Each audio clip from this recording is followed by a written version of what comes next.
I choose Amara." The 7-year-old's voice cut through the crystal silence of the Langham Hotel's ballroom like a bell tower chiming midnight. 200 of London's most influential faces turned toward the small girl in the velvet dress who had just rejected 5 of Britain's most eligible women in favor of their Nigerian cleaning lady. Wren Ashworth wasn't supposed to be at the microphone at all. She was supposed to sit quietly at the children's table while her billionaire father, Donovan Ashworth, announced which of 5 stunning, accomplished women would become the next Mrs. Ashworth. But Wren had other plans. The ballroom of the Langham Hotel, filled with London's elite, board members, society figures, and carefully selected press, held its collective breath. Camera flashes paused mid-click. Conversations died mid-sentence. Even the string quartet seemed to miss a note. The crystal chandeliers caught the light of 100 suspended moments, each one glittering with shock. This wasn't how tonight was supposed to go. At the back of the room, near the service entrance, Amara Okafor stood frozen in her black catering uniform, her dark eyes wide with a mixture of pride and terror. She'd been working this event, invisible as always, part of London's army of service workers who kept the elite comfortable. Now, suddenly, devastatingly, she was the center of attention in a room where she'd never belonged.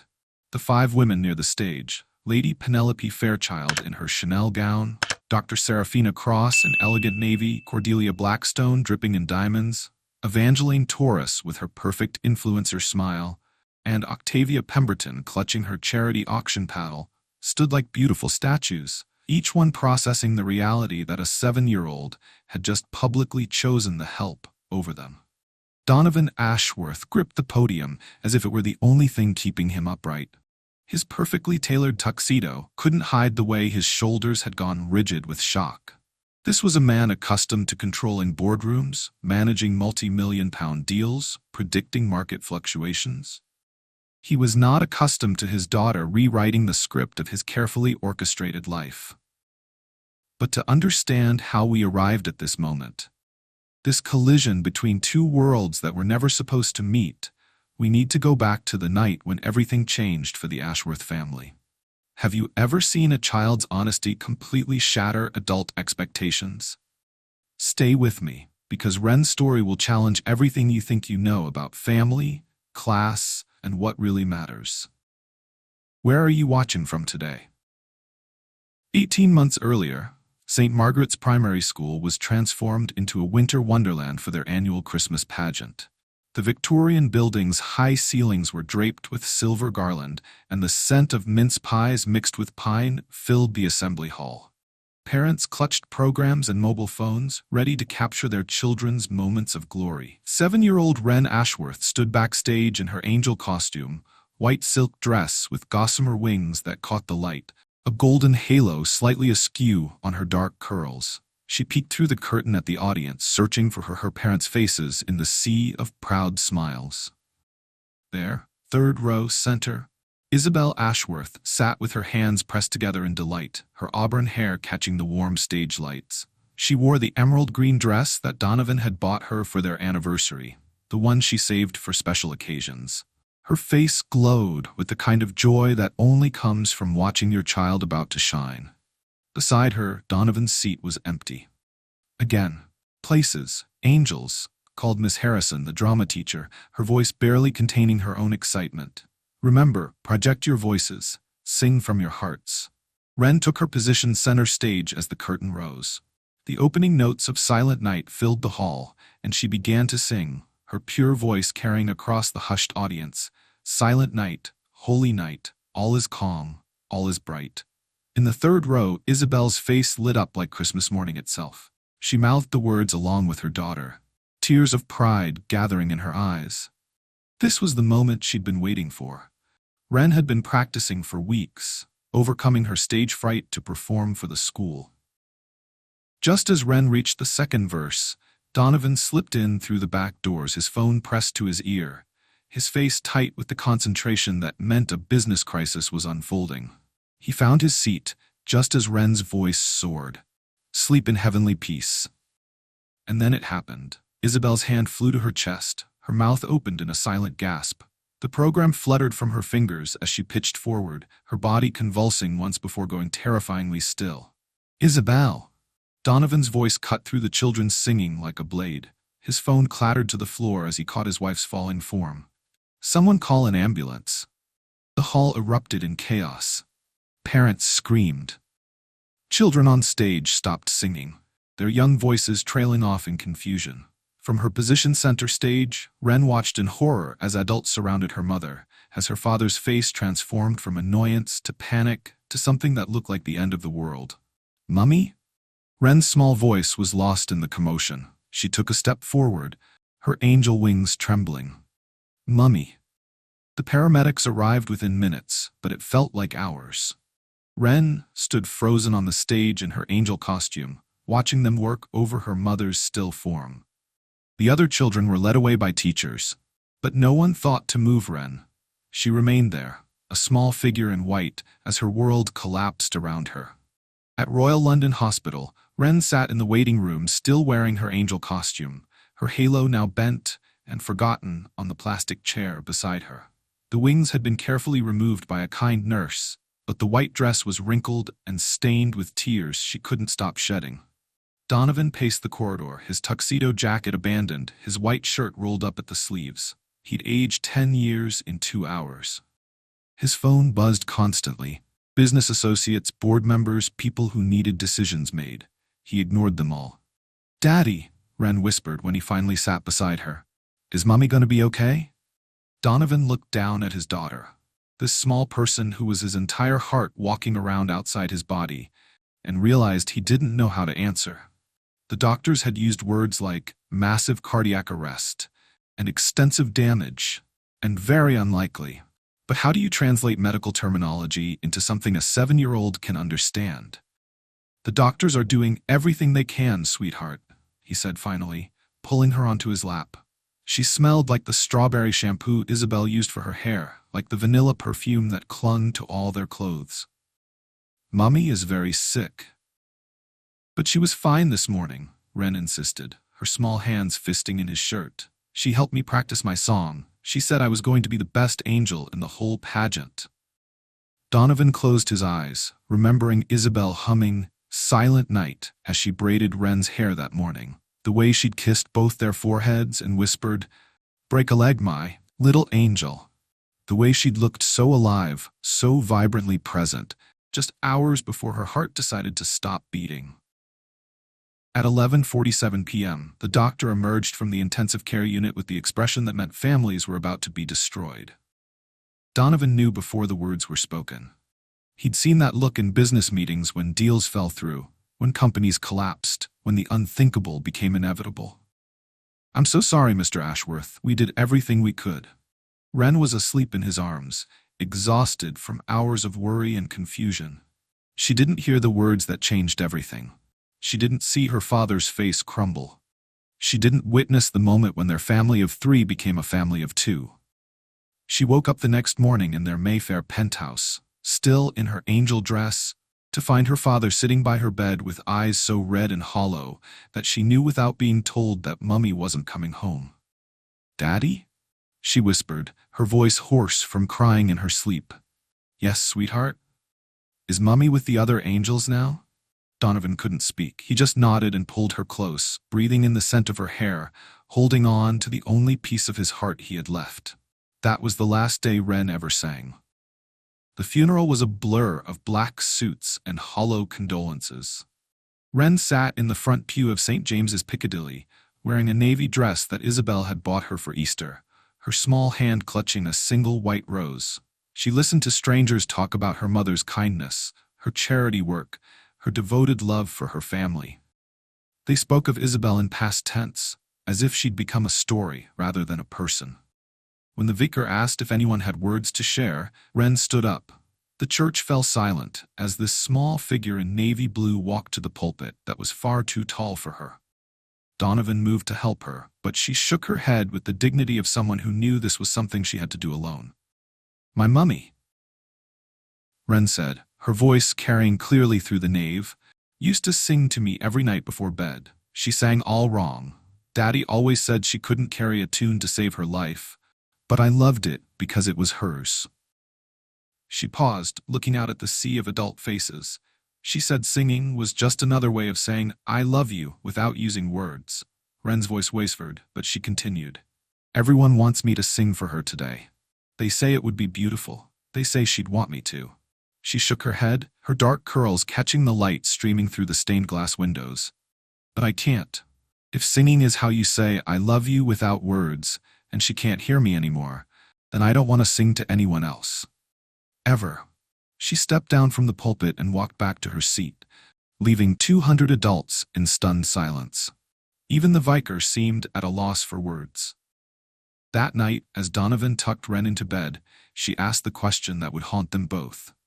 Daddy, if I'd sung better, would Mummy still be here? Oh, sweetheart, Donovan whispered, his voice breaking. Mummy didn't leave because of anything you did or didn't do.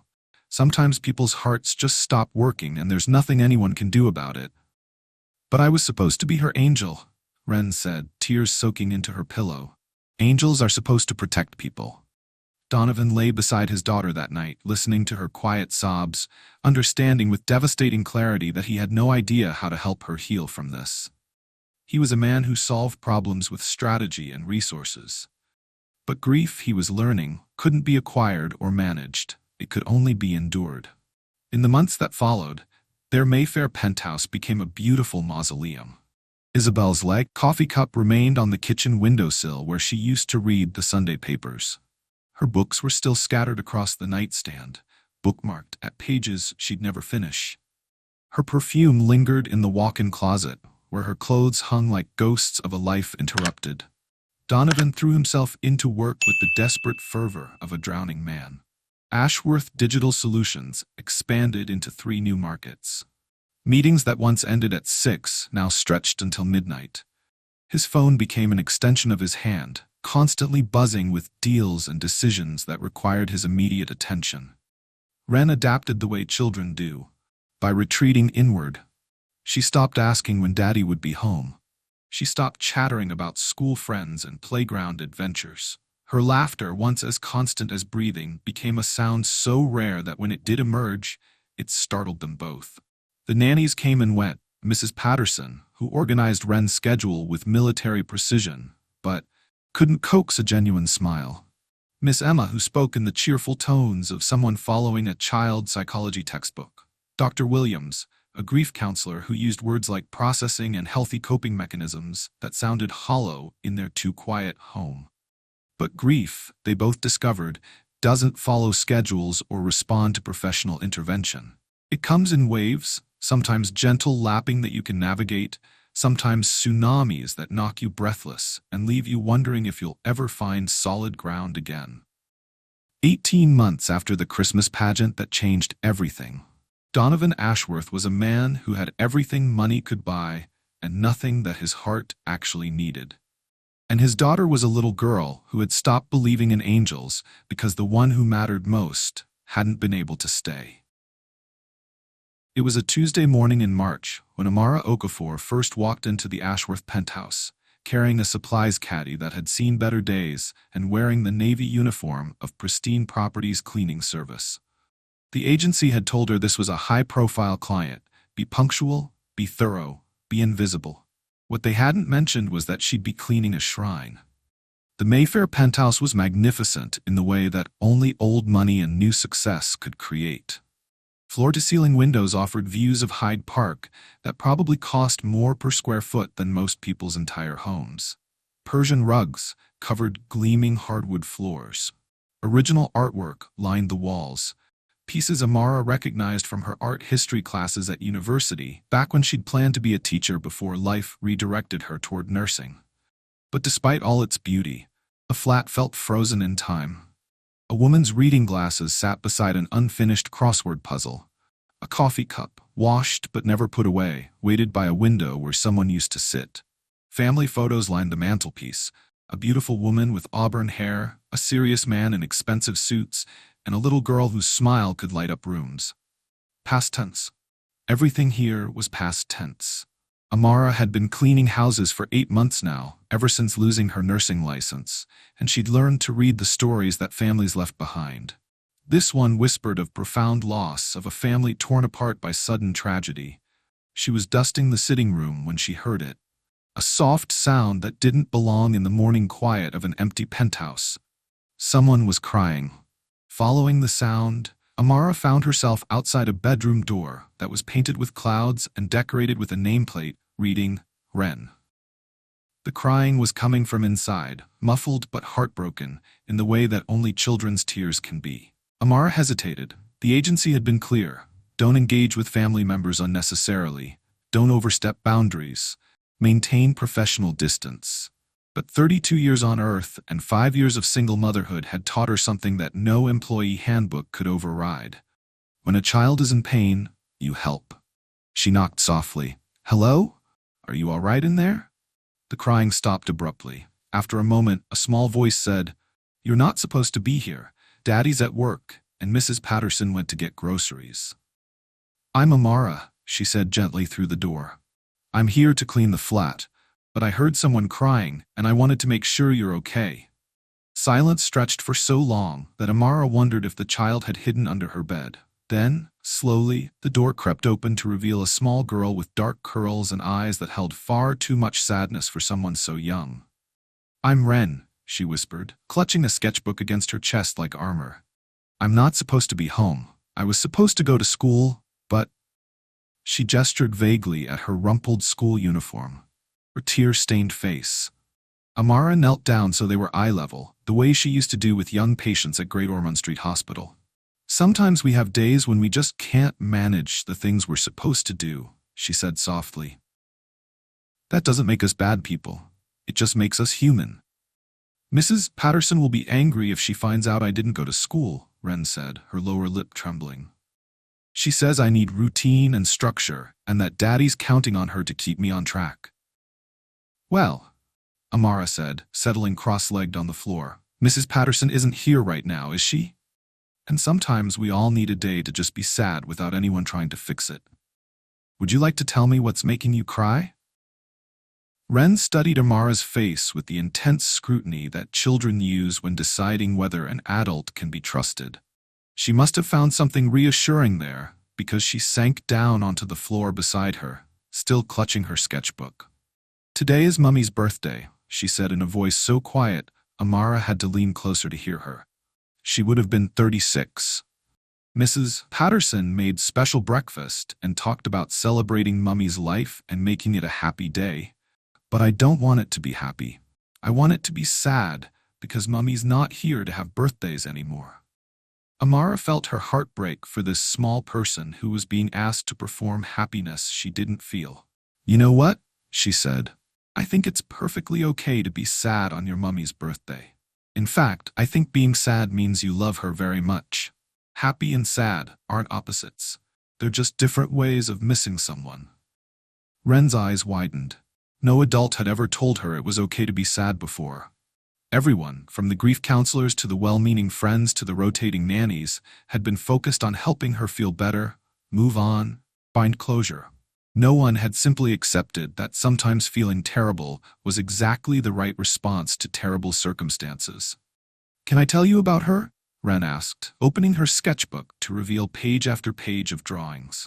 Women with auburn hair in various scenes, reading bedtime stories, making pancakes, dancing in the kitchen, always smiling. I would love to hear about her, Amara said, and meant it. For the next hour, Ren told Amara about Isabel Ashworth, how she sang terribly but enthusiastically in the shower, how she made pancakes shaped like animals on Sunday mornings, how she always ate the broken biscuits first, so the perfect ones would be saved for other people, how she used to leave little notes in Ren's lunchbox with drawings and silly jokes. She sounds like someone who understood that love lives in the details, Amara said softly when Ren finished. The little things that show someone you're thinking about them. That's exactly what she was like, Ren exclaimed, her face lighting up for the first time. How did you know? Amara smiled. Because I have a little girl too. Her name is Kaya, and she's 5. And every morning when I pack her lunch, I try to put in something that will make her smile. Maybe a funny drawing or her favorite biscuits cut into star shapes. Little ways of saying, I love you, even when I can't be there. Where is Kaya now? Ren asked. At school, Amara said. And after school, she goes to our neighbor Mrs. Johnson's house until I finish work. Mrs. Johnson makes the best plantain and rice in South London, and she lets Kaya help in the kitchen. They're probably making a tremendous mess right about now. Ren giggled, actually giggled, at the image. I'd like to meet Kaya someday. Does she like to draw? She loves to draw, but she's not nearly as talented as you are, Amara said, looking through Ren's sketchbook with genuine admiration. These are beautiful, Ren. You've captured something special in each one. Over the following weeks, something magical began to happen. Ren started accidentally being home when Amara came to clean on Tuesdays and Fridays. She'd claim stomach aches or headaches that Mrs. Patterson, overwhelmed by the responsibility of caring for a grieving child, was happy to accommodate. Their routine developed naturally. While Amara cleaned, Ren would sit nearby and talk.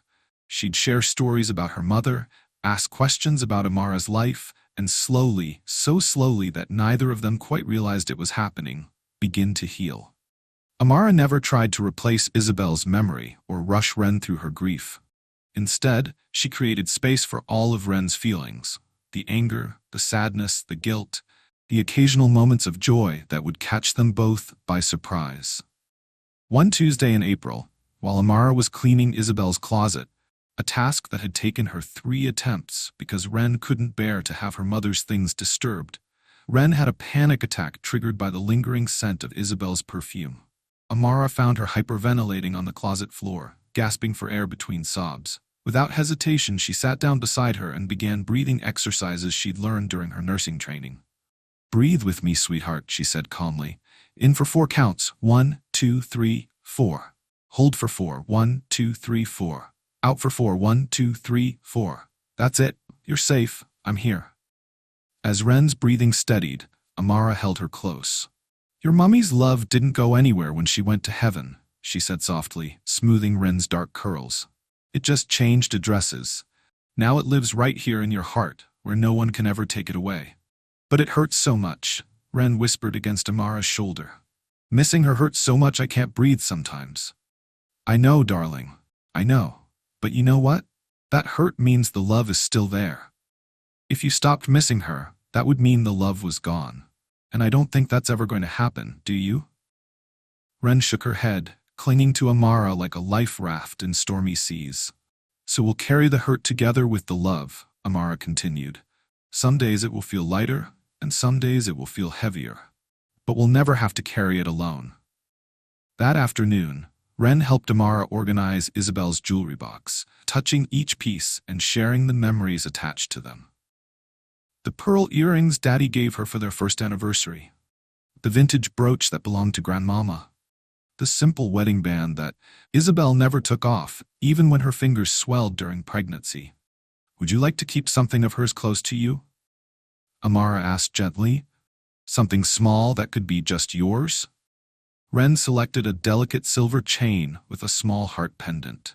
She wore this every day, she said. She said hearts were stronger when they were shared. Amara fastened the necklace around Ren's neck. Then you'll carry her heart with yours, always. Their Friday sessions became cultural exchanges. Amara would teach Ren about Nigerian traditions while Ren shared British customs. They cooked jollof rice in the Ashworth's gleaming kitchen, Amara explaining how each ingredient had meaning, how food was love made edible. In my family, Amara said as she showed Ren how to wash the rice, we believe that cooking together creates bonds stronger than blood. When you feed someone, you're saying, I want you to be healthy and strong and happy. Mummy used to say something similar, Ren said, carefully measuring out the spices. She said the best conversations happened in the kitchen because your hands were busy, so your heart could speak freely. They made Nigerian meat pies and British scones, plantain chips, and chocolate digestives. Each dish became a bridge between their worlds, a way of honoring both Isabel's memory and Amara's heritage. But perhaps the most healing moments came during their art sessions. Amara encouraged Ren to draw not just memories of her mother, but her current feelings. The anger that surprised her with its intensity, the loneliness that felt bigger than their enormous flat, the guilt that whispered she should have been able to save her mother somehow. Feelings are like weather. Amara explained as Ren sketched a storm cloud with jagged lightning. They come and go, but they don't last forever. The important thing is to acknowledge them, not try to pretend they don't exist. Slowly, Ren's drawings began to change. Alongside the storm clouds appeared rainbows. Beside the tears came tentative smiles. The sketches of her mother remained, but new figures joined them. A woman with kind eyes and gentle hands, teaching a small girl to cook and laugh and trust again. Sometimes healing comes from the most unexpected sources. Have you ever had someone show up in your life exactly when you needed them most? Someone who saw past your pain to your potential? I'd love to hear about your guardian angel in the comments. 3 months after that first Tuesday meeting, Donovan Ashworth came home early from a conference call to find his daughter and his cleaning lady sitting at the kitchen island, flour in their hair, laughing over a batch of misshapen cookies that looked like abstract art. For a moment, he stood frozen in the doorway, listening to a sound he'd thought he might never hear again. Ren's genuine, uninhibited laughter. "Daddy," Ren called out, her face bright with joy. "Look what Amara taught me to make. They're supposed to be butterflies, but mine look more like I don't know what they look like." "They look like love," Amara said simply, and something in her voice made Donovan's chest tighten with an emotion he couldn't name. As he watched his daughter beam with pride over her imperfect cookies, chattering excitedly about Nigerian spices and the difference between palm oil and vegetable oil, Donovan realized that for the first time in 18 months, his daughter seemed genuinely happy. And the woman responsible was someone he'd never really seen before. Not as a person with her own story, her own losses, her own extraordinary capacity for healing broken hearts. The revelation came to Donovan on a rainy Thursday evening in June, 6 months after Ren and Amara had formed their unexpected bond. He sat in his study overlooking Hyde Park, staring at quarterly projections that should have excited him, but left him feeling hollow instead. His sister Imogen had been calling for weeks, her voice carrying the particular tone of someone who decided intervention was necessary. As one of London's top barristers, Imogen was accustomed to arguing cases and winning. Her current case was simple. Donovan needed a wife, and Ren needed a mother. "You can't go on like this," she'd said during their last conversation. "Ren needs stability, a proper family structure. And you need someone who understands your world, your responsibilities." The irony wasn't lost on him that while his sister was arguing for stability, Ren seemed happier and more stable than she'd been since Isabel's death. But Imogen had a point about his world, his responsibilities.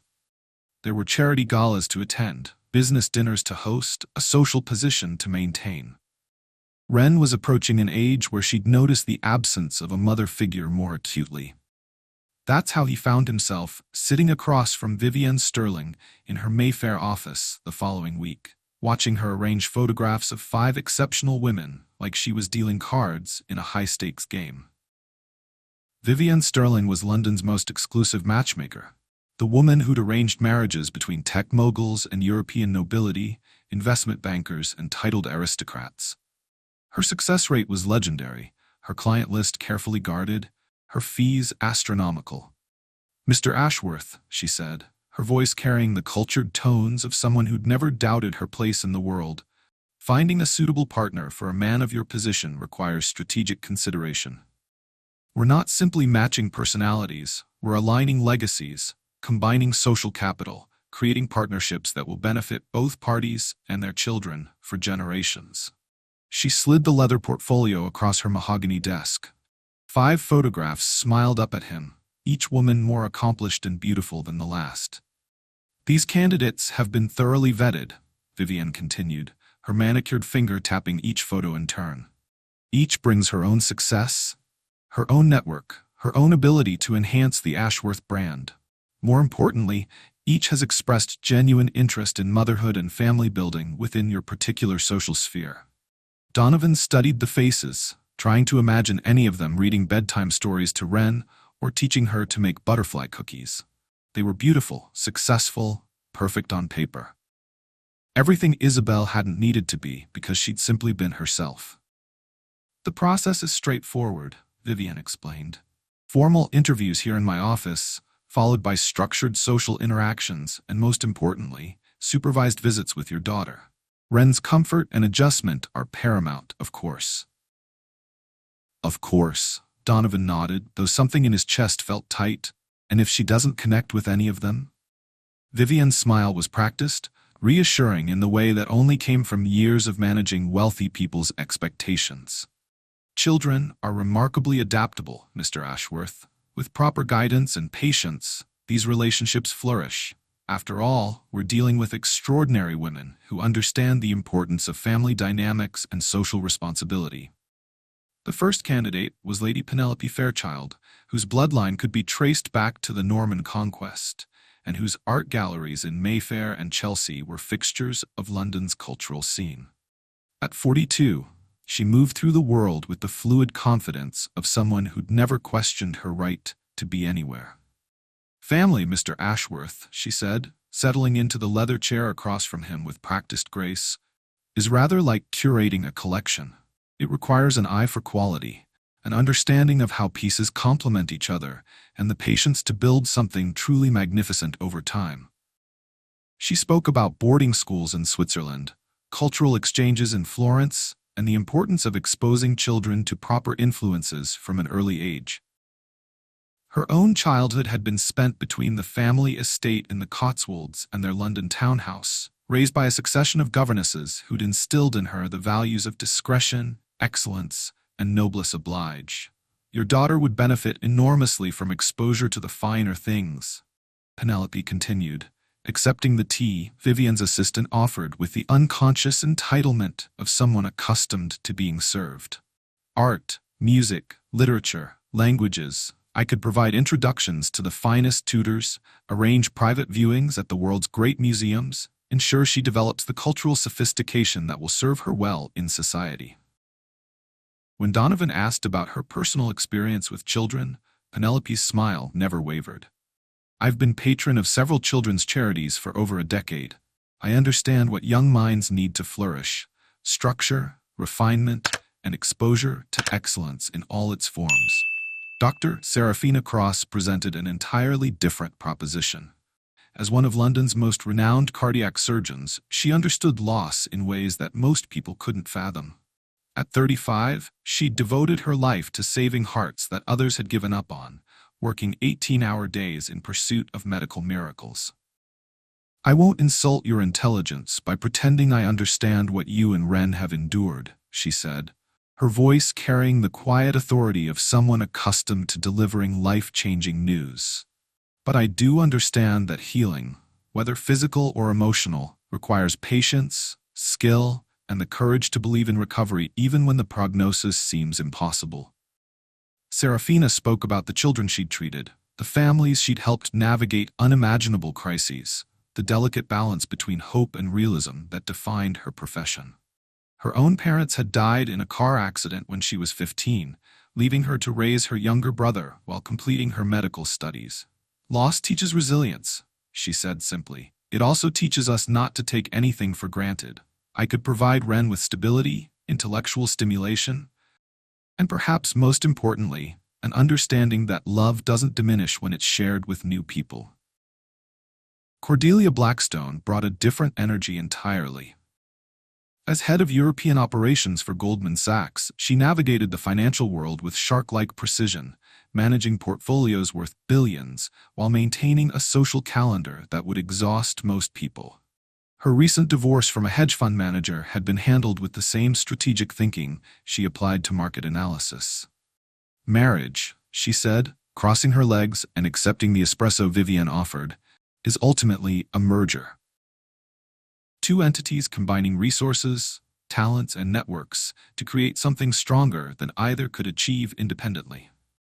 I understand the business of relationships, Mr. Ashworth. I also understand that your daughter represents your most valuable asset." She outlined her vision for their family with the thoroughness of someone presenting a business proposal. Private schools, strategic social connections, careful cultivation of Ren's interests to maximize her potential. Her own stepchildren from her previous marriage had thrived under her guidance, she assured him, both now attending prestigious universities. Children need clear expectations and consistent follow-through, Cordelia continued. They need to understand that success requires sacrifice and that privilege comes with responsibility. I could provide Wren with the tools she'll need to navigate your world successfully. Evangeline Torres was perhaps the most surprising candidate. At 33, she'd built a social media empire from her bedroom in Camden, transforming herself from struggling single mother to influential entrepreneur with 15 million followers across platforms. Her lifestyle brand encompassed everything from fashion to wellness to parenting advice. I understand reinvention, she said, her smile brilliant but somehow calculated. I understand what it means to build a family narrative that inspires others. Your daughter could become part of something beautiful, Mr. Ashworth, a modern fairy tale that shows the world how love can triumph over tragedy. She spoke about digital storytelling, brand building, and the power of authentic content to create meaningful connections. Her own daughter from her previous relationship had become something of an influencer herself, with sponsored content and brand partnerships that helped fund their luxurious lifestyle.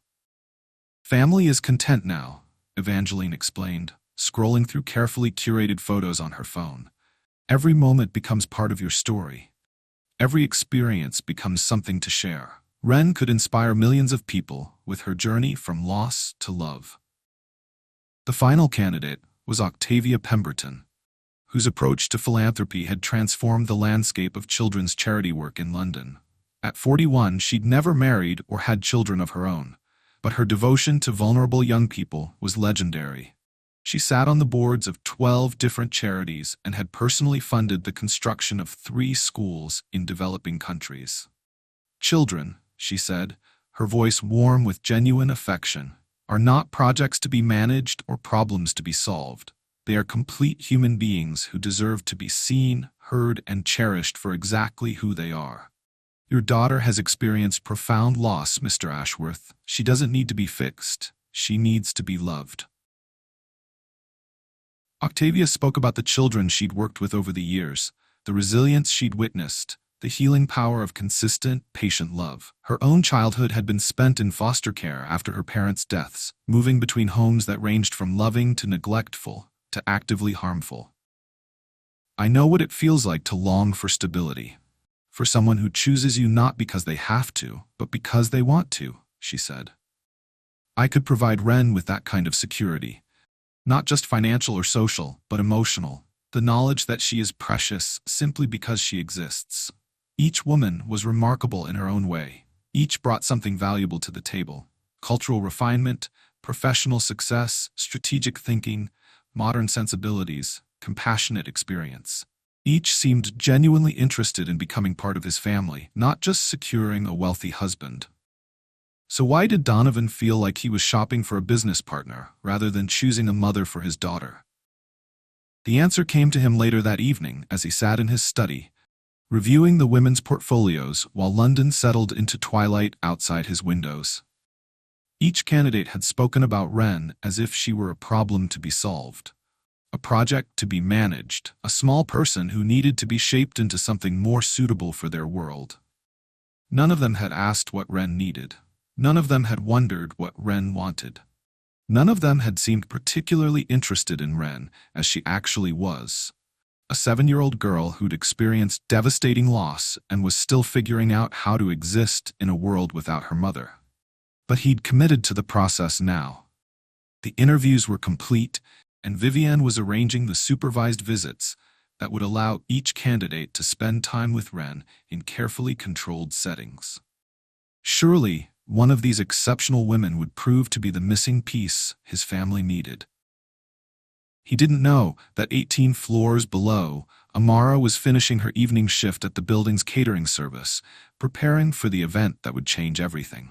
He didn't know that Wren had been secretly planning something that would make all his careful calculations irrelevant. And he certainly didn't know that sometimes the most important decisions are made not by adults with strategies and portfolios, but by children who understand something that grown-ups often forget, that love isn't about finding someone perfect on paper, but about finding someone who sees you perfectly as you are. What Donovan Ashworth didn't know as he reviewed portfolios of eligible women in his study, was that 32 floors below, Amara Okafor was changing into her evening uniform for a catering shift at the same event, where he would later announce his engagement. What he didn't know was that the woman who had been healing his daughter's heart had her own story of loss, injustice, and extraordinary resilience. 18 months before she ever set foot in the Ashworth penthouse, Amara had been someone else entirely. Sister Amara Okafor had been one of Great Ormond Street Hospital's most beloved pediatric nurses, known for her gentle way with frightened children and her ability to find light in the darkest medical situations. At 31, she'd spent 7 years working in the cardiac unit, helping families navigate the terrifying world of childhood heart conditions. She'd chosen pediatric nursing because she understood fear. She'd arrived in London at age 12, brought by her parents from Lagos in search of better opportunities, speaking English with an accent that marked her as different. She'd learned to navigate two cultures, to find her place between the Nigerian traditions her parents cherished and the British society she was expected to embrace. Her specialty was trauma care, working with children who'd survived accidents, abuse, medical emergencies. The young patients who arrived at Great Ormond Street not just physically broken, but emotionally shattered. Amara had a gift for seeing past the medical charts to the frightened human beings underneath, for creating moments of calm in the chaos of intensive care. Her colleagues called her the child whisperer because she could soothe patients that no one else could reach. She spoke to them in the language they understood, not medical terminology, but honesty, patience, and unconditional acceptance of their fear and pain. "Tell me about the scary part," she would say, sitting beside their beds in scrubs decorated with cartoon animals. Not the grown-up scary part, but the little kid scary part. The part that feels too big for you to handle alone. She'd been nominated for 3 Nursing Excellence Awards, featured in the hospital's newsletter for her innovative approaches to pediatric trauma care, and personally thanked by dozens of families whose children she'd helped heal. Not just physically, but emotionally. Her personal life was equally fulfilling. She was married to Dele Okafor, a financial analyst who shared her Nigerian heritage and her commitment to building something beautiful in their adopted country. They lived in a small but comfortable flat in Brixton, saving money for the house they planned to buy, the family they hoped to start. When Kaya was born 3 years ago, Amara took maternity leave, believing she was the luckiest woman in London. She had meaningful work that made a difference, a loving husband, a beautiful daughter, and a community in Brixton that felt like an extension of her family from home. She returned to work when Kaya was 6 months old, arranging her shifts so that either she or Dele would always be home with their daughter. It was exhausting juggling the demands of intensive care nursing with new motherhood, but Amara thrived on the challenge of caring for other people's children while raising her own. The night that changed everything was a Tuesday in November, 14 months ago. Amara was working the overnight shift in cardiac intensive care when 8-year-old Tommy Martinez was admitted following emergency surgery to repair a congenital heart defect that had suddenly become life-threatening. Tommy was terrified, separated from his parents who were completing admission paperwork, facing his second heart surgery in as many months. His previous surgery had been traumatic. He'd developed complications that required additional procedures, and he was now afraid that any medical intervention would cause more pain. Amara was assigned as his primary nurse, and she spent the first hour of her shift simply sitting beside his bed, letting him cry and rage and express all the fear that had been building inside his small chest. "I don't want to die," he whispered to her around 3 in the morning, his words barely audible over the beeping monitors that tracked his vital signs. "You're not going to die, sweetheart," Amara said, holding his hand. "Dr. Mitchell is going to give you medicine that will help your heart feel better, and I'm going to stay right here with you the whole time." Dr. Sarah Mitchell was the senior cardiac surgeon on call, a brilliant but notoriously difficult doctor who expected perfection from everyone around her. She'd been at the hospital for 16 straight hours and was operating on too little sleep and too much caffeine. At 4:17 a.m., Dr. Mitchell ordered a medication adjustment for Tommy. A complex calculation based on his weight, his previous reactions, and his current cardiac status. She wrote the dosage on Tommy's chart and instructed Amara to prepare the medication. But in her exhaustion, Dr. Mitchell had made a critical error. The dosage she'd prescribed was 10 times higher than what Tommy's small body could safely process. It was the kind of mistake that happened when brilliant doctors worked beyond their limits, when hospital understaffing pushed everyone past the point of safe practice. Amara prepared the medication exactly as prescribed, following protocol she'd performed hundreds of times before. But as she double-checked the calculation, a standard safety procedure she never skipped, something felt wrong. She reread Dr. Mitchell's order, checked Tommy's weight again, consulted the dosing charts. The mathematics were clear. The prescribed amount would likely cause cardiac arrest in a child Tommy's size. "Dr. Mitchell," Amara said, approaching the doctor at the nursing station, "I need to confirm Tommy Martinez's medication order. The dosage seems unusually high for his weight." Dr. Mitchell looked up from the chart she was reviewing, her expression sharp with the irritation of someone who didn't like being questioned. "Sister Okafor, I've been calculating cardiac medication dosages since before you started nursing school. Please prepare the medication as ordered." "With respect, Dr. Mitchell, I think there might be an error. If we could just—" "Sister Okafor." Dr. Mitchell's voice cut like ice. "Prepare the medication. Now." Amara faced an impossible choice. Hospital hierarchy was clear. Doctors made decisions, nurses followed orders. Questioning a senior physician's judgment could result in disciplinary action, especially when that physician was known for not tolerating challenges to her authority. But 30 years of life experience and 7 years of nursing had taught Amara to trust her instincts when children's lives were at stake. "I'm sorry, Dr. Mitchell, but I can't prepare this medication as ordered. I believe it could harm the patient. I'd like to request a second opinion from another physician." Dr. Mitchell's face flushed with anger. "Sister Okafor, you are overstepping your bounds.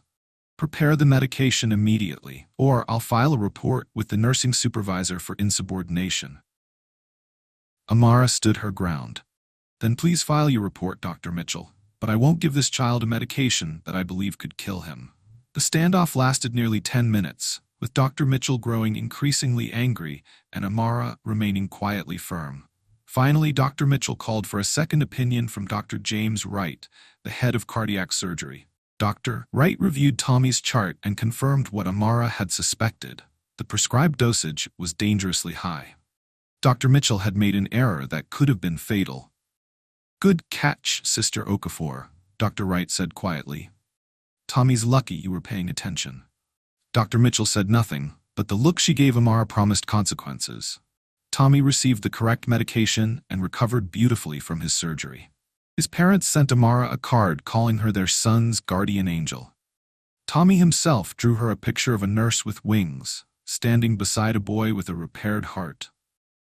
Amara thought that was the end of the story. She'd done her job, protected her patient, followed her training and her conscience. She had no idea that Dr. Mitchell was already planning her revenge. 2 weeks later, 6-year-old Emma Chen was admitted for routine cardiac monitoring following successful surgery to repair a septal defect. It should have been a straightforward case. Monitor Emma overnight, adjust medications as needed, discharge home the following day. Dr. Mitchell was again the attending physician, and she prescribed a standard post-operative medication regimen for Emma. Amara prepared the medications exactly as ordered, following the same careful protocols she always used. But this time, Dr. Mitchell had written the orders incorrectly on purpose. 30 minutes after Emma received her medications, she went into cardiac arrest. The crash team worked for 47 to restore her heartbeat, eventually succeeding, but not before Emma had suffered significant oxygen deprivation that would likely cause permanent brain damage. As the dust settled from the emergency response, Dr. Mitchell turned to the assembled medical team with an expression of grave concern. "I prescribed 2.5 milligrams of cardiac medication for Emma Chen," she announced loudly enough for everyone to hear. But according to the medication records, she was given 25 milligrams. This was a catastrophic dosing error that has likely caused permanent harm to this child. All eyes turned to Amara, who stood frozen with horror as she realized what was happening. The medication chart in Dr. Mitchell's hand showed 25 milligrams, 10 times the amount that should have been prescribed for Emma's size and condition. Sister Okafor prepared this medication, Dr. Mitchell continued, her voice heavy with disappointed authority. This error represents a fundamental failure of basic nursing protocols. That's not. Amara began, but Dr. Mitchell cut her off. Sister Okafor, you are suspended pending a full investigation into this incident. Please surrender your badge and leave the unit immediately. Amara looked around at her colleagues, people she'd worked with for 7 years, people who'd trusted her with their most challenging cases. Some faces showed shock, others confusion. None showed support. Dr. Mitchell, you know this isn't. She tried again. Sister Okafor, you are no longer authorized to be in this clinical area. Security will escort you from the building. As Amara was led through the corridors she'd walked proudly for 7 years, past patients she'd cared for and families she'd supported, she understood with devastating clarity that her career was over. Dr. Mitchell had the authority, the credentials, and the institutional backing to make any story she chose become the official truth. The investigation that followed was a masterpiece of institutional cover-up. The original medication order had been corrected in the hospital's electronic system. The CCTV footage from the medication preparation area had been corrupted due to a technical error. The only witnesses to the medication preparation were nurses who reported to Dr. Mitchell and doctors who worked closely with her. Amara's union representative, a kind woman named Margaret Singh, fought as hard as she could with limited resources. But it came down to the word of a respected senior physician against a nurse with a foreign name and no political capital within the hospital system. "I'm sorry, Amara," Margaret said after the final hearing. "The evidence supports Dr. Mitchell's account. The nursing board has voted to revoke your license, pending completion of a remedial education program that would take at least 2 years and cost more than £30,000. £30,000 Amara didn't have. 2 years she couldn't afford to spend retraining for a career that had already been taken from her. The stress of the investigation, the financial pressure, and the shame of public disgrace destroyed her marriage. Dilly, who'd grown up in a traditional Nigerian family where a woman's reputation reflected on her entire household, couldn't handle the gossip in their community or the financial uncertainty that came with Amara's unemployment. "I can't do this," he told her one evening 6 months after the incident, his suitcases already packed. "The way people look at me now, the things they say. I'm sorry, Amara, but I can't live like this." "What about Kaya?" Amara asked, though she'd already known this conversation was coming. "She needs stability. She needs a father who can provide for her properly. I'll send money when I can, but I can't be here anymore." He left that night for Manchester, where he'd taken a position with a different firm and could pretend his previous life had never existed. He sent £200 the first month, 100 the second, and nothing after that. 6-year-old Emma Chen never recovered from the brain damage caused by her cardiac arrest. Her parents sued the hospital for malpractice and received a settlement large enough to pay for her lifetime care. Dr. Mitchell testified as the hospital's expert witness, expressing deep regret about the nursing error that had caused such tragic consequences. Amara was named in the lawsuit as the primary responsible party. Though she had no assets worth pursuing, her name was now permanently associated with one of the most publicized medical malpractice cases in London's recent history. Getting any healthcare job became impossible. Her references had been updated to reflect the circumstances of her dismissal. Background checks revealed the malpractice lawsuit. Even care assistant positions in nursing homes were denied to her. She'd tried other fields, retail, office work, restaurant service, but employers were reluctant to hire someone with such a public professional failure. Eventually, she'd found work with cleaning services, where her nursing background was seen as an asset for maintaining hygienic standards, and where desperate companies were less concerned about internet searches of her name.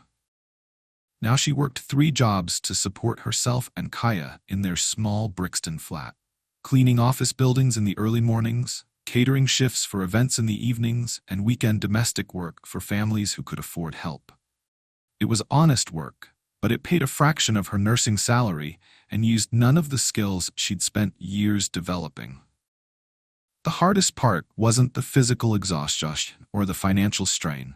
The hardest part was knowing that somewhere in London, children were suffering from trauma and fear, and she wasn't allowed to help them heal. The hardest part was seeing families struggle with medical crises and knowing she had experience that could comfort them, but no official capacity to offer it. The hardest part was explaining to 5-year-old Kaya why Mama couldn't be a nurse anymore, why they'd had to move to a smaller flat, why Daddy didn't live with them anymore. But Amara had learned something during her years as a pediatric nurse that sustained her through the darkest periods. Healing happens in small moments, in quiet connections, in the willingness to see someone's pain and offer comfort without expecting anything in return. When she found 7-year-old Wren Ashworth crying on a Tuesday morning, when she sat on the floor and offered tissues and understanding instead of rushing to fix something that couldn't be fixed quickly, she was using every skill she'd developed during her nursing career. She was being the healer she'd trained to be, even if she could no longer wear the title officially. Have you ever been blamed for something you didn't do? Ever had your reputation destroyed by someone else's mistake? Amara's story speaks to anyone who's ever faced injustice with grace. What would you have done in her situation? Watching Wren begin to heal, seeing this small person learn to carry her grief with dignity and hope, reminded Amara why she'd chosen to work with children in the first place.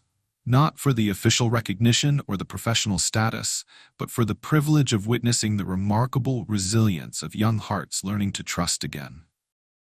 She didn't know that Donovan Ashworth was upstairs planning to marry one of 5 society women. She didn't know that her quiet work of healing his daughter was about to collide with his world in the most public way possible. She only knew that when she tucked Kaya into bed each night and her daughter asked if they would ever have a proper family again, Amara whispered the same words she'd said to countless frightened patients over the years. Sometimes the best things happen when we least expect them. Little love. Sometimes help comes from places we never thought to look. The afternoon that would change everything began like dozens of others before it.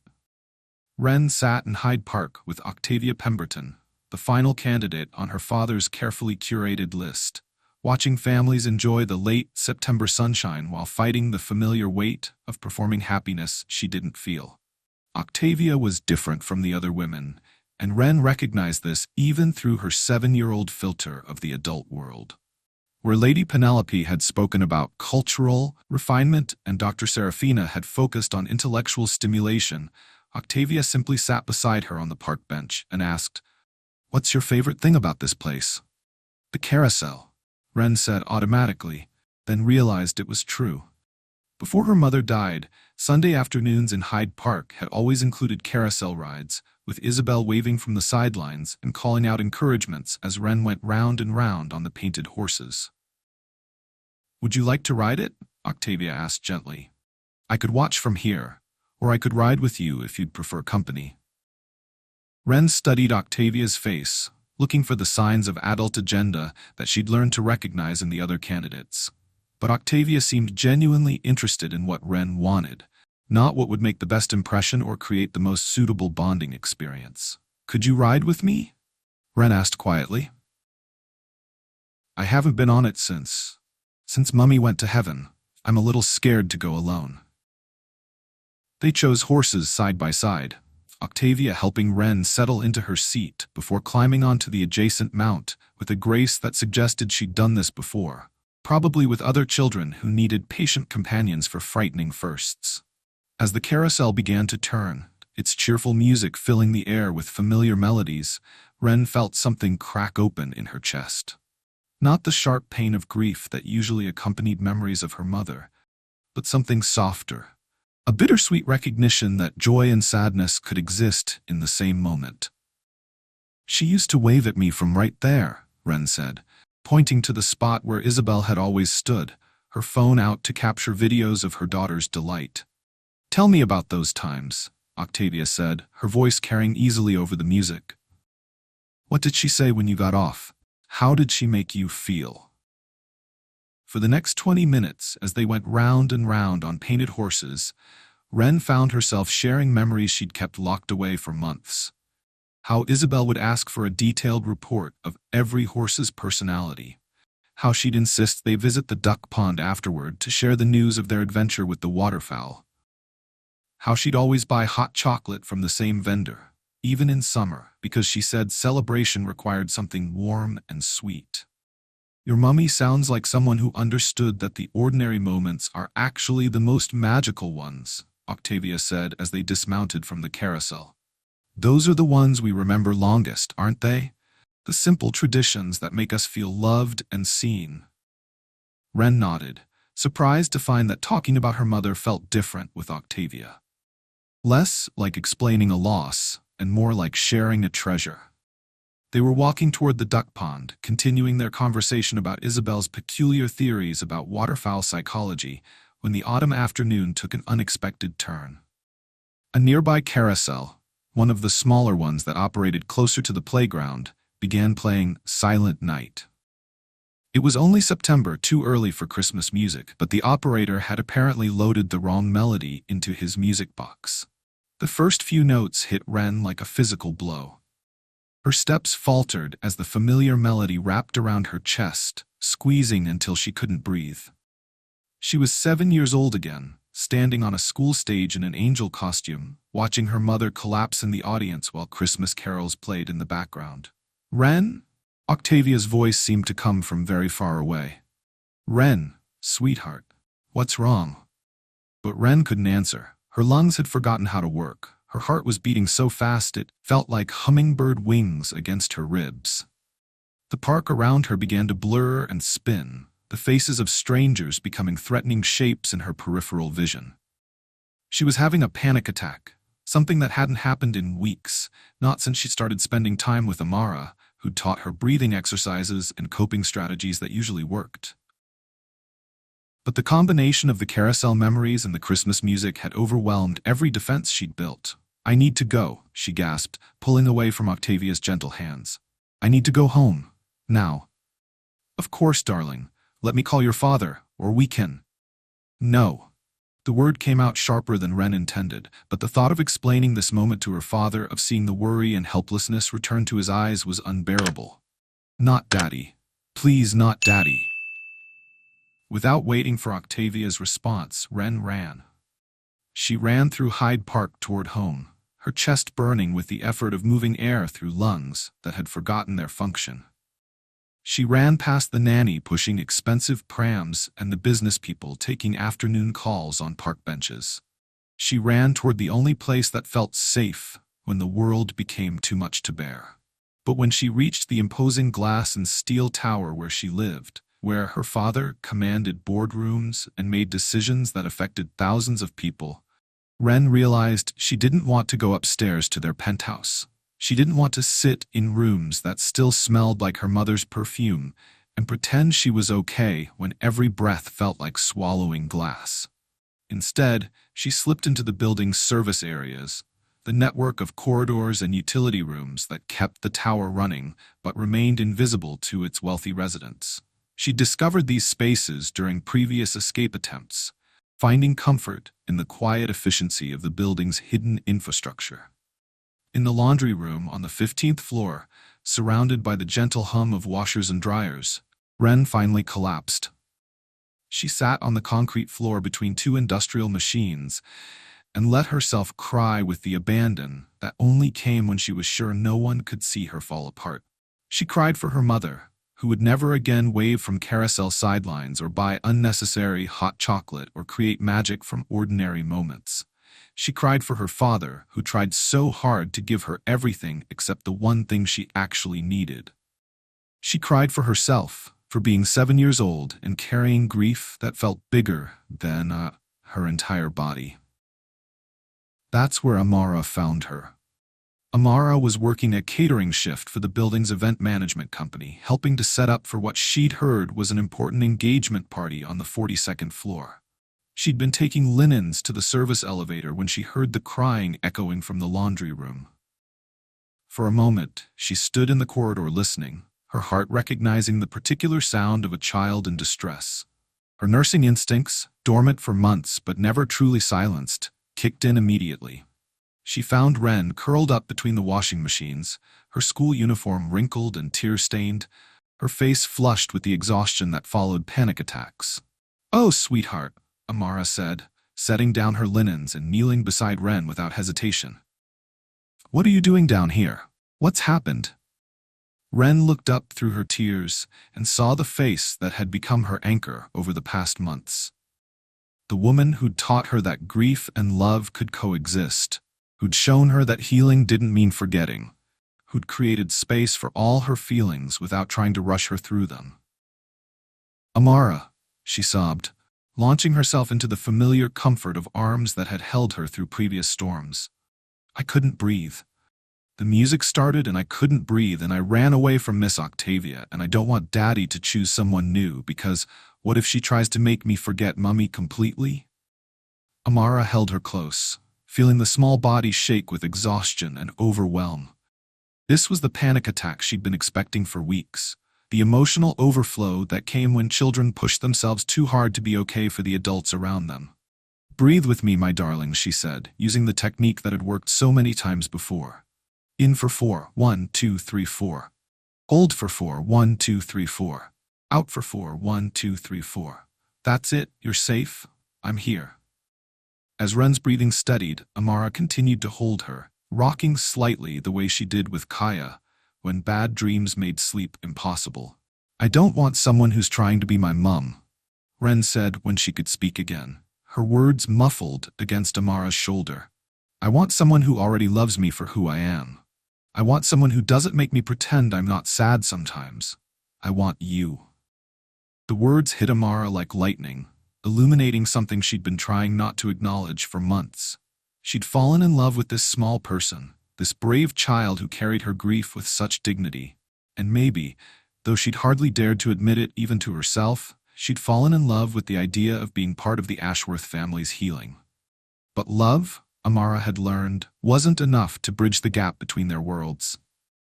"Ren, darling," she said gently, "you know it's not that simple. Your daddy has his world, and I have mine. They're very different places. But what if they don't have to be?" Ren pulled back to look at Amara directly, her dark eyes still wet with tears but blazing with the conviction that only children possess when they see solutions that adults have overlooked. "What if we could make it work anyway?" Before Amara could respond, they heard footsteps in the corridor outside. Donovan's voice, tight with worry, calling Ren's name. Octavia's concerned tones, explaining about the panic attack and Ren's sudden flight from the park. "In here," Amara called out, though part of her wanted to hide this moment from the world that would inevitably complicate it. Donovan appeared in the laundry room doorway, his expensive suit incongruous among the industrial equipment, his face showing the particular terror that came with temporarily losing track of your child. When he saw Ren safe in Amara's arms, his shoulders sagged with relief. "Thank God," he said, moving toward them. "Ren, darling, you can't just run away like that. Octavia was terrified something had happened to you." "I'm sorry, Daddy," Ren said, but she didn't move from Amara's embrace. I needed someone who understands." Donovan looked between his daughter and the woman holding her, seeing something in their connection that he'd somehow missed despite months of observation. This wasn't just kindness or professional childcare. This was love, deep, genuine, transformative love that had grown in the spaces he'd been too busy to notice. "What happened?" he asked Amara, his voice softer than she'd ever heard it. "Christmas music triggered a panic attack," Amara explained quietly. "She ran here because it felt safe. We've been working on coping strategies, but sometimes the emotional load just becomes too much to carry alone." "We," Donovan repeated, noting the pronoun. Ren looked up at her father, decision crystallizing in her young face.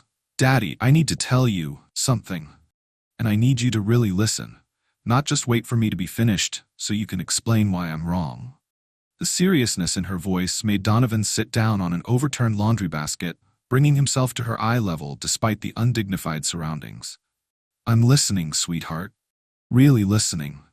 I know you want to find me a new mummy," Ren said, her words careful and deliberate. "I know you think one of those ladies would be good for our family.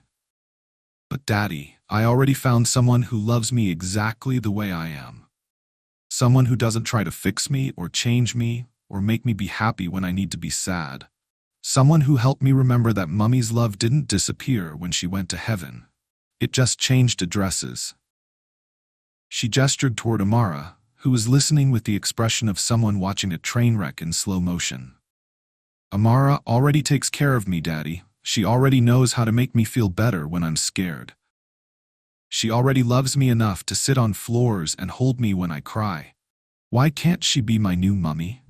The question hung in the air of the laundry room, like a challenge to everything Donovan thought he understood about his life, his responsibilities, his world. Looking at his daughter in the arms of the woman who had quietly, consistently healed her heart while he'd been busy interviewing candidates and making strategic plans, Donovan finally understood what he'd been missing. Love didn't come with portfolios and professional references. It didn't arrive through matchmaking services or strategic partnerships. It grew in the spaces between ordinary moments, in the willingness to show up for someone else's pain without expecting anything in return. "Amara," he said quietly, "what do you think about that?" Amara looked at him, then at Ren, then back at him, her expression cycling through terror, hope, and resignation. "Mr. Ashworth," she said carefully, "I think your daughter is the wisest person I've ever met. But I also think the world doesn't always make room for wisdom when it comes in unexpected packages. What if we made room anyway?" he asked, surprising himself with the question. As if summoned by the weight of the moment, Octavia appeared in the doorway, having followed the voices through the service corridors. She took in the scene, Donovan sitting on a laundry basket, Ren in the arms of a woman in a catering uniform, all of them looking like they'd stumbled onto something that would change everything. "Is everyone all right?" she asked gently. "We're figuring that out," Donovan said, then looked at Ren. "Sweetheart, you know there's supposed to be an announcement tonight. People are expecting." "I know, Daddy. That's why I need to tell everyone the truth. Before you choose someone else, they need to know that I already chose." And in that moment, Donovan made a decision that would either be the bravest thing he'd ever done or the most foolish. He decided to trust his daughter's wisdom over his own strategic thinking. "All right," he said. "Then I guess we have an announcement to make." The Langham Hotel ballroom had never seen anything quite like it. 200 of London's most influential people stood frozen in tableau, crystal champagne flutes suspended halfway to shocked faces, conversations dying mid-syllable as 7-year-old Ren Ashworth's declaration echoed through the ornate space. "I choose Amara." At the back of the room, near the service entrance, Amara Okafor felt the floor seem to shift beneath her feet. She'd been working this event in her black catering uniform, invisible as always, part of London's army of service workers who kept the elite comfortable while remaining unseen. Now, suddenly, devastatingly, she was the center of attention in a room where she'd never belonged. Donovan stood at the podium, his hand still gripping the microphone, watching his carefully orchestrated evening transform into something completely unscripted. The 5 women he'd been courting, Lady Penelope Fairchild, Dr. Seraphina Cross, Cordelia Blackstone, Evangeline Torres, and Octavia Pemberton, stood like beautiful statues near the stage, each processing the reality that they'd been publicly rejected by a child in favor of the help.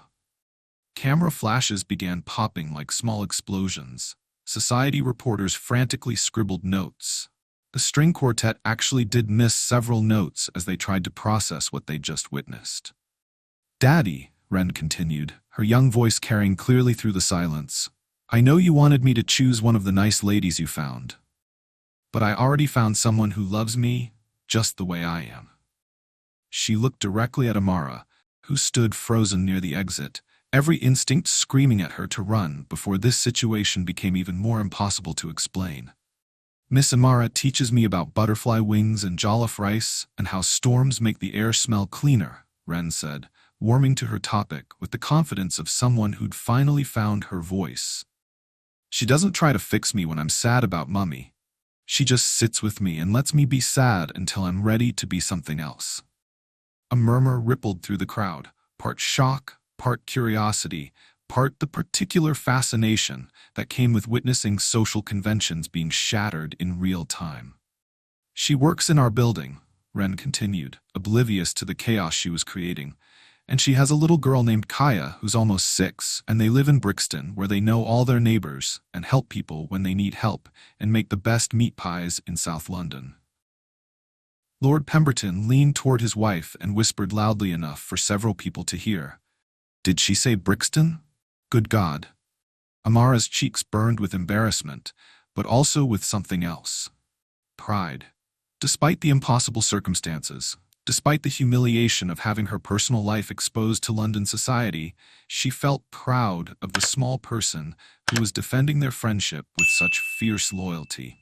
Donovan looked out at his guests, then at his daughter, then at Amara, who was shaking her head slightly as if trying to communicate that this was a terrible mistake that needed to be corrected immediately.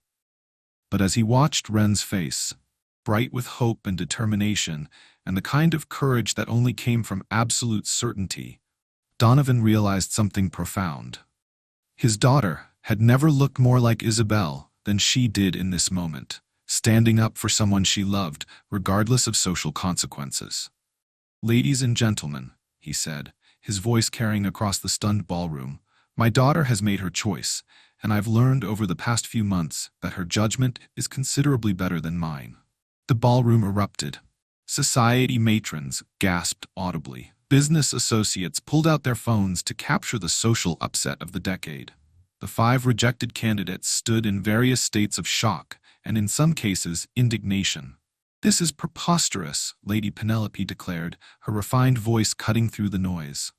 "Donovan, surely you're not serious. The child doesn't understand what she's saying." "I understand perfectly," Ren said, turning to face the woman who'd spent an afternoon explaining why boarding school would be beneficial for her character development. "I understand that I want someone who sees me, not someone who sees a project to improve."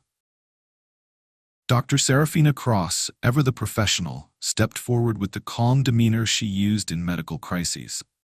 "Mr. Ashworth, children often form attachments to caregivers during times of trauma. This isn't necessarily indicative of what would be best for her long-term development." "With respect, Dr. Cross," Donovan said, his voice gaining strength, "I think my daughter is the expert on what she needs to heal." Cordelia Blackstone, never one to back down from a challenge, addressed Amara directly. "Miss, I'm sorry, what did you say your name was?" "Okafor," Amara replied quietly, wishing desperately for the power of invisibility. "Amara Okafor. Miss Okafor, surely you understand that this situation is complicated. A child's affection doesn't automatically qualify someone for the responsibilities of this kind of family." Before Amara could respond, Ren stepped protectively in front of her. "Amara already takes care of me. She knows about my nightmares and my panic attacks, and how I don't like to sing anymore. She knows that I miss Mummy most on rainy days, and that I'm scared of Christmas carols, and that sometimes I need to cry before I can be happy again." She looked around the ballroom with the uncompromising honesty of childhood. "How many of you know those things about me? How many of you even asked?" The silence that followed was answer enough. Evangeline Torres, ever mindful of social media potential, pulled out her phone. "This is actually quite beautiful," she murmured, more to her recording device than to the room. "A modern love story. Very authentic." "Put the phone away, Evangeline," Octavia said firmly, then stepped forward to address Ren directly. "Darling, you're very brave to speak up for someone you love. But there are things about the adult world that are more complicated than they might seem." "Like what?" Ren challenged. Octavia glanced around the room, clearly struggling with how to explain class differences and social expectations to a 7-year-old in front of 200 witnesses. "Like the fact that your worlds are very different," she said gently. "Like the fact that marriage isn't just about feelings, it's about compatibility, shared values, similar backgrounds. Amara and Daddy both love me," Ren said with devastating simplicity. "Amara and Daddy both work hard to take care of people. Amara and Daddy both know how to be sad about losing someone and still find ways to be happy about new things. How are they not compatible? From somewhere in the crowd, someone started clapping, slowly, hesitantly, but definitely applauding. Then another person joined in. And another. Not everyone, perhaps not even half the room, but enough people that the sound built into something that resembled approval rather than polite social noise. Donovan, his sister Imogen, appeared at his elbow, her barrister instincts clearly calculating the social and professional ramifications of this moment. Perhaps we should continue this conversation privately. But Donovan was looking at Amara, who stood perfectly still near the service entrance, her dignity intact, despite circumstances that would have sent most people fleeing. She hadn't tried to capitalize on Ren's declaration or insert herself into the drama.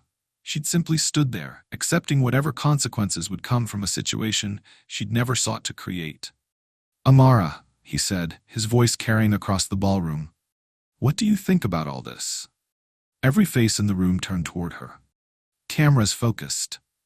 Reporters leaned forward with pens poised. The weight of London society's attention settled on the shoulders of a woman who'd been invisible to most of them until 30 seconds ago. Amara looked at Ren, whose small face showed such hope and trust that it nearly broke her heart. Then she looked at Donovan, who was watching her with an expression she couldn't quite interpret. Finally, she looked out at the sea of faces waiting for her response. "I think," she said, her voice calm despite the way her hands were shaking, "that love doesn't follow the rules we think it should. I think it shows up in the most inconvenient places and asks us to be braver than we thought we could be." She paused, gathering courage for words that would either change everything or destroy the fragile happiness she'd found. "I think Ren is the most remarkable person I've ever known, and any family would be lucky to have her. I think Mr. Ashworth is a good father who's been trying to do right by his daughter under impossible circumstances. And I think sometimes the best families are built not from matching backgrounds, but from matching hearts." The ballroom was so quiet that the sound of champagne bubbles popping was audible. "But," Amara continued, "I also think the world has opinions about people like me stepping outside our designated places. I think there will be consequences for all of us if we choose love over convention. And I think we all need to be very sure we're ready for those consequences." Donovan stepped down from the stage, walking across the ballroom toward Amara with the focused determination of someone who'd finally figured out what he wanted. "Amara Okafor," he said when he reached her, his voice carrying clearly through the silent room, "I've spent months looking for someone to complete my family. But my daughter is right. She already found you. We already found you." He took her hands, ignoring the gasps from the crowd, ignoring the camera flashes, ignoring everything except the woman in front of him and the child who'd led him to her. "I don't know how to navigate the class differences or the social complications or the professional ramifications," he continued. "But I know that you've healed my daughter's heart in ways I couldn't. I know that you've brought laughter back into our home. I know that when I watch you with Ren, I see the kind of love that Isabel would have wanted for her." He paused, then asked the question that would either create a fairy tale or a scandal. "Would you be willing to help us figure out the rest?" Amara looked down at their joined hands, then up at his face, then over at Ren, who was practically vibrating with hope. "Are you proposing to me at your engagement party to other women?" she asked, and despite everything, there was a hint of amusement in her voice. "I'm proposing that we stop letting other people's expectations determine our family's happiness," Donovan replied. "The engagement party was always going to end with me choosing someone to marry. I'm just choosing someone different than everyone expected." From the crowd came the sound of Lady Penelope's fan snapping shut. "Well, I never," she declared and swept from the ballroom with as much dignity as she could muster. Dr. Serafina Cross shook her head but smiled slightly. "Good luck," she said to Donovan as she passed. "You're going to need it." Cordelia Blackstone paused long enough to hand Donovan her business card. "When you need financial advice for navigating this mess, call me. Family law is complicated, but I know excellent solicitors." Evangeline Torres was already live streaming to her social media followers, her phone capturing every moment of what she was calling the love story that broke the internet.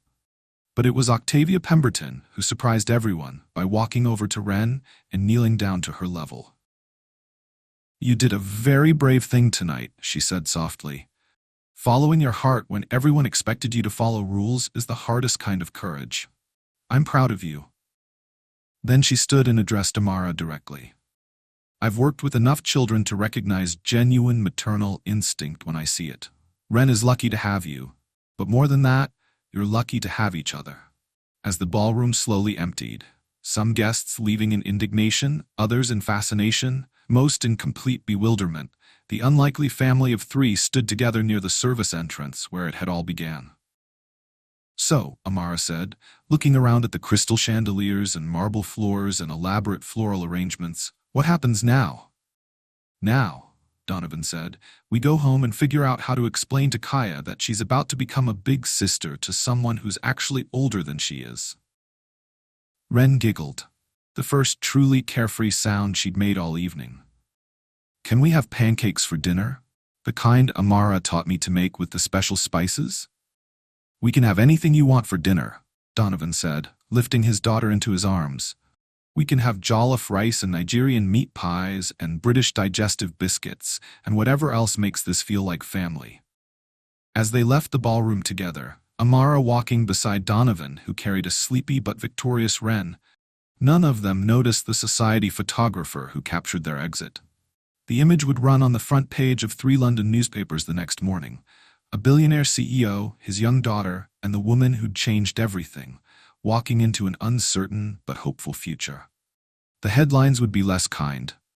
From boardroom to backstairs, CEO's shock engagement to staff member. Billionaire's daughter chooses cleaner over high society. Love or scandal, the Ashworth family's controversial choice. But 6 months later, when Donovan Ashworth married Amara Okafor in a small ceremony in Brixton attended by their real friends and chosen family, when Ren and Kaya walked down the aisle together as flower girls wearing crowns of butterflies, when the reception featured both British afternoon tea and Nigerian street food, the headlines told a different story. Second chances, how love built a beautiful blended family. From loss to love, the Ashworth's journey to healing. When children know best, a modern fairy tale. But those stories would come later. On this night, in the aftermath of London's most unexpected engagement announcement, they simply went home. To a Mayfair penthouse that would soon be traded for a house in a neighborhood where children played on the streets and neighbors knew each other's names. To a kitchen where Amara would teach Donovan to make proper jollof rice, while Ren and Kaya argued about whose turn it was to stir the pot. To a life built not from social expectations or strategic planning, but from the simple recognition that love, when it's real, is always worth the risk of letting it change everything. Sometimes the greatest love stories aren't about finding someone perfect, but about choosing someone real. If Ren's courage to speak her truth moved you, hit that like button. And tell me in the comments, what's the bravest thing a child has ever taught you? Don't forget to subscribe to Untold Triumphs for more stories that remind us what really matters in life. Because sometimes the best families aren't the ones we plan. They're the ones we're brave enough to choose. Sometimes healing doesn't come from trying to replace what we've lost, but from being open to the unexpected gifts that show up when we least expect them. And sometimes, if we're very lucky, a 7-year-old's wisdom about love proves stronger than all the social conventions and strategic thinking in the world. Ren Ashworth taught everyone in that ballroom something important that night. Family isn't about status or background or matching qualifications on paper. Family is about showing up for each other's joy and pain, about creating space for healing and growth, about choosing love over convention, even when the world doesn't understand. As Amara tucked both girls into bed that first night in their new configuration of family, Kaya in Ren's room for a sleepover that would become a tradition, both children whispering excitedly about their future as sisters, she realized that sometimes the most important healing happens not in hospitals or therapy offices, but in the quiet moments when broken hearts recognize each other and decide to mend together. And later, as she and Donovan sat on the sofa in their living room, talking late into the night about logistics and challenges and the beautiful complexity of blending their very different worlds, Amara understood what Ren had seen from the beginning, that love doesn't require permission or explanation or approval from anyone except the hearts brave enough to choose it. Status doesn't build a family. Love does. Respect holds it together. Authentic connection makes it unbreakable. Sometimes life doesn't give us what we planned. It gives us exactly what we need to become who we were always meant to be.